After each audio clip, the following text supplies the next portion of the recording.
Civilians murdered. Governments toppled.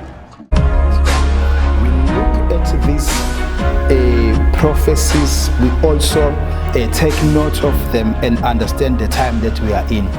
Right. I want us to look at the book of Isaiah 44, verse number 28. Isaiah 44, verse number 28. There is a lot that is happening emhlabeni, kuma continent wonke nje 7 continents. We know very well ukuthi uNkulunkulu umhlaba wawenza waba nama demarcations awu 7. There are 7 continents, and it was the will of God, because uNkulunkulu according to him Hebrew numerology ila othola khona ukuthi uNkulunkulu uneyinamba asebenza ngazo. Kukhona u3, kukhona kwinumerology kukhona u3, kukhona u7, kukhona u9, kukhona u12, kukhona u14, kukhona u21, abo 17. All those numbers kuye ngokukhula ziye ko70 kanjalo kanjalo, ko120, 144 kanjalo kanjalo. So lezo number izona number uNkulunkulu akasebenza ngazo. Ngifuna sibheke lapha uIsaiah 44 verse number 20 verses number 28. Right. La khona kufundeka khona kanje.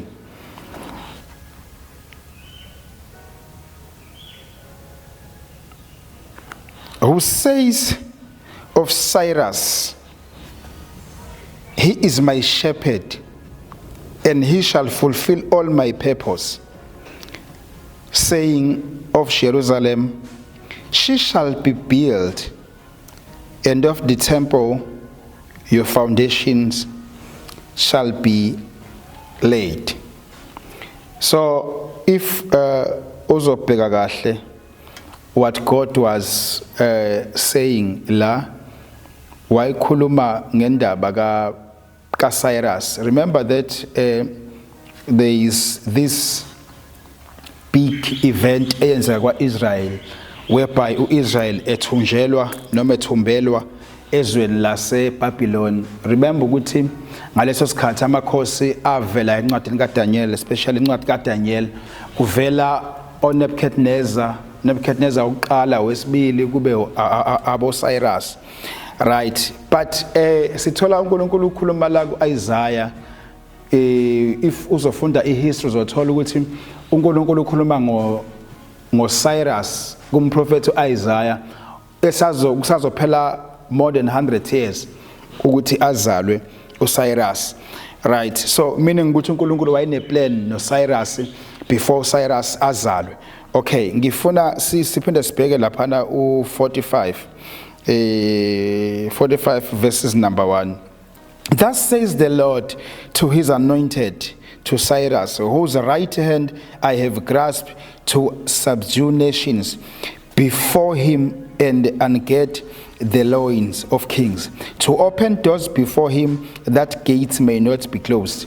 Right. Ukhuluma ngaye ukuthi uzoshintsha izinto eziningi ezithinta izizwe, but engakazalwa uCyrus. Kanti lapha ku44 bekhuluma ngaye ukuthi iJerusalem alizorebuildwa, lizokhandwa ngesandla sikaCyrus. Uyambona uNkulunkulu unomuntu akamhlelayo to change isituation esuke ikhona ngaleso sikhathi, noma ukushintsha indlela yokuphila esuke ikhona ngaleso sikhathi. I want us to ukuthi sibhekise amehlo ethu kwi-event eyenzeka laphana e-US, noma nje ngithi eyenzeka laphana kwi-western locations. Laphana kwi-western kuma-western countries, there is this interactions of wars la khona i-US iveza inamandla over other countries that are there kuleya continent yase-west. Okay, ngifuna sikhulume ngendaba ka Donald Trump, who is the president yalaphana US. If you can remember, Donald Trump, he's only 1 year lapha kwi-presidency yakhe. But before angene, lots of countries and lots of prophets were praying for Donald Trump to win the candidates. But ngifuna ukubuka ukuthi what was the reason ukuthi umhlaba kakhulukazi la kwi-Christianity nakhona la lapha bonke nje abantu be-faith ukuthi bakhuleke for Donald Trump to win. But ngifuna sibuke nje izinto akasezenzile kanye nezinto akayakhulume ngazo. Remember i-action yakhe yokuqala nje uDonald Trump esiyibukile sathi masiyibuka siyibheka sayibuka ngamehlo amakhulu. It was the action la khona Jerusalem, evikela Jerusalem from Iran attack. Remember ukuthi Iran beyikade itargete amadolobha anjengo Tel Aviv la madolobha akhele khona lapha eJerusalem. But sathola ukuthi uDonald Trump kanye namasosha akhe nesystem yakhe yonke ye-Amari bakwazi ukuthi basebenzise izinto ezifana no-Iron Dome. Siyayazi sonke Iron Dome la khona bakwazi uku-interceptor almost 70% almost 90% ama missiles ayikade edutshulwa i-Iran to attack Israel. Okay, same thing that happened with Old Testament when God wanted to rebuild Israel. There was a man who was instructed and formed to do such an act. So ngifuna sibuke, we has always uNkulunkulu when God wants to do a change, noma a global change, there is a man who will be fully equipped and aphiwe lowo moya to do that act. Remember ukuthi Iran wanted to destroy the major city of Israel or Jerusalem. Remember ukuthi Jerusalem in the most mhlambe singasho sithi eBhayibhelini Jerusalem is the most appearing city laphana kwi Old Testament, also kwi New Testament. Ama events amaningi alaphana kwi Bible enzeke eJerusalem. So if Iran managed to destroy Jerusalem, history Bible ibizo fade out, because and every time when you look at Jesus preaching, he enters Jerusalem, he went to the temple, all those scenarios, but they were going to be faded. Right. Ngifuna sibuke lapha. In 2025, Donald Trump he bombed 7 countries. In 2025, ama countries are 7 countries. Lapha ngibala khona iVenezuela, iSyria, Iraq, Iran, also in Nigeria. Those are the recent one. In Nigeria kanye neYemen neSomalia. Kuwo wonke lama countries uyafika abonise amandla akhe kuwona. There is a situation engenzeka njengamanje between Trump noma ngithi nje iUS kanye neVenezuela. Lapha khona beabducte noma bethathe noma besebenzise inkani ukuthatha upresident waseVenezuela bamthatha bayomqulisa amacala eNew York, of which is into engakazi iziyenzeke. Akazi kuze kwenzeke ukuthi kube khona umongameli oyohlala kwi-court yakwelinye izwe yena engawakwelinye izwe, but they used the force. Uyabona? Okay, kunento engifuna siyibuke.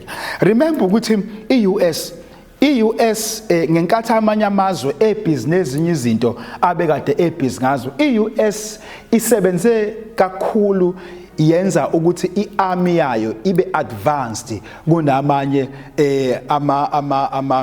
ama-army amanye ama-countries. If nje sizobheka lapha kwi-space laphana emkhathini, iUS iyona elidayo ngama-satellite. According to istats, iUS inama-satellites abheke manje ngo-10,000. Uyabo, ngikhuluma nje ngawe-SpaceX, angikhulumi nge-US, angikhulumi ngamanye ama-companies anama-satellites. Ngikhuluma only nje about SpaceX, i-company leka Elon Musk. So and there is something okufanele umhlaba we understand ukuthi the more i-country iba advanced kwi-space, it is the more Leo country izoba unstoppable, because once you plant more satellites with space uzoba advanced wena with technology yakhe izoba faster than all other technology ekhona, because lapha with space ila khona bekwazi ukuthi baspy. If like they want to spy South Africa, they spy South Africa very easy besebenzisa ama space satellite. They can move to any country so easy. They can detect even the missiles, the armory, the aircraft, the bombs, everything they can detect easily because they have advanced themselves lapana with space. Okay. Ngifuna ukubuka ke la, ngikhuluma ngendaba kaCyrus, ngikhuluma ngendaba yeAmerica, ngikhuluma ngendaba kaTrump. Njengamanje the recent news ukuthi uTrump has distanced America from the 66 countries noma from inhlangano ama organizations awu 66. So ngifuna sibheke, this is 2026, ukhuluma naye futhi uzosebenzisa u66, the number 66. Angisho ukuthi sibheke ku666, but ngifuna uvula amehlo akho prophetically. Ngifuna ubukeke la ukuthi uTrump wenza lento okuthiwa i-World New Order. Ngiyazi abantu abaningi balindele ukuthi kuzoba ne-third world war. Ayisezubabikho manje i-third world war. You can ask yourself, ngenkathi i-America izama ukubamba umkhumbi wase-Russia, kwasho ukuthi amasosha ase-Russia afika kuyisini. The question is, yini into eyenza ukuthi kungabi bikho ukudubulana between the two soldiers? It is because kufanele prophetically ingabi sababikho i-World War 3. But njengamanje i-World War 3 izoba khona according to i-economy. What Trump is doing, if uzolandela isiqubulo sakhe esithi MAGA, Make America Great Again, MAGA. If uzobheka kahle isiqubulo sakhe, it's all about creating noma building up umnotho wase-America. Uzothi ke omunye why aqindezele amanye ama countries. Vele there is no way yokuthi ungakhula if like bengekho abantu abacindezelayo. Ngifuna ukubuka ke la, njengamanje we are facing a very dangerous era la khona siface khona i-third war. I-third war esifaceayo njengamanje, i-third war lapha khona kuzoba khona i-global change. Le global change ezoba khona kuzoshintshwa i-system. Now we are about ukuthi kushintshe i-system yempilo globally. Ngikhuluma lapha ngama continent onke, 7 continent. If i-America withdraws itself from other countries, kwabo UN, go United Nations, uyabona ukuthi maningi ama countries abekade dependele kwi-America. Maningi ama countries abekade thola ama-aids from America. Amanye abekade esizwa nge-medicine, amanye abekade esizwa ngezemfundo, amanye ngezobuchwepheshe. Njenge-South Africa nje bekade ithumela abantwana ukuba bayofunda eCuba. So uyabona ukuthi zonke lezo zinto they are going to affect i-economy.